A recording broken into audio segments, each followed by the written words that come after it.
I'm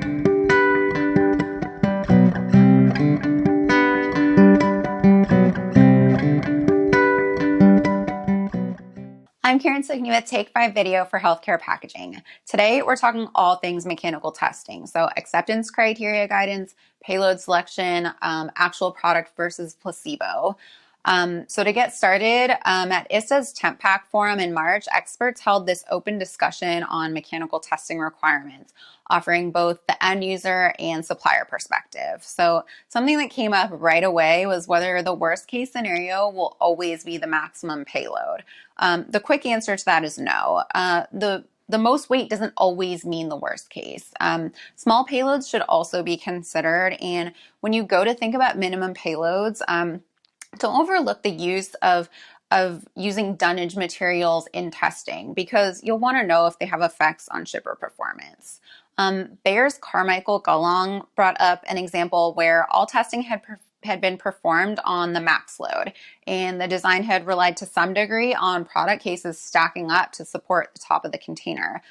With a minimum load, dry ice panels could possibly collapse inward.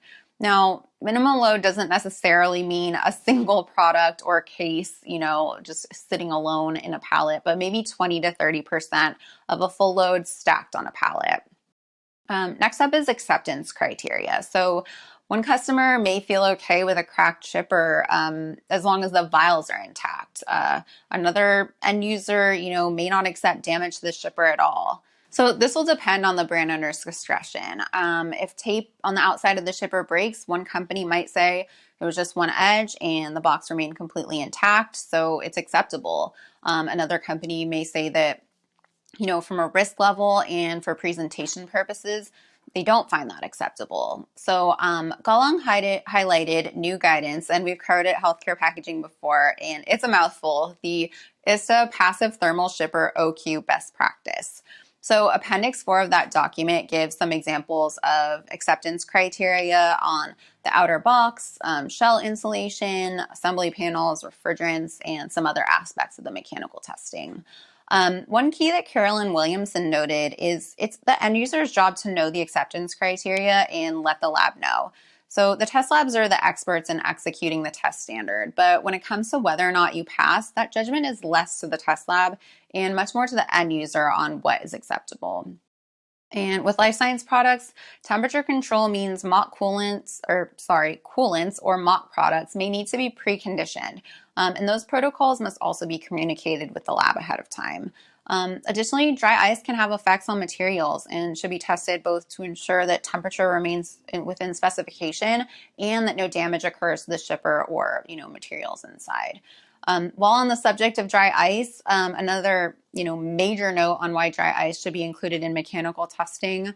In another TempPack session at the show, Jason May presented data from Amgen experiments where excessive sublimation cooling of dry ice was observed. So this is something that we've covered in the past, that orientation can have an effect on thermal excursions.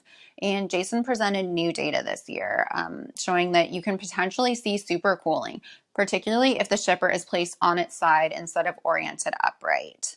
Moving on to placebo versus actual product, placebo product or simulated product can be used in testing, and it is typically where product is still in development. Water-filled syringes can be used, but with justification that the weight and viscosity of the water is similar to the actual product. So additionally, non-active powder products can be used in the place of freeze-dried products. But if there's variance between the two, between your simulation and the actual product, documentation is key. You have to, document why you chose what you chose. One of the tests that they look into at Bayer is the movement of vial stoppers. So within that mechanical testing, they want to make sure that if the liquids are the same viscosity or weight, that's documented, and that if they're not, then that also has to be, noted as well. So in the full article, there's a lot more detail, including testing multiple product configurations, and Pelican's Bill Mayer gets into the weeds on some more on damage and acceptance criteria. And you can check that out at the URL on screen.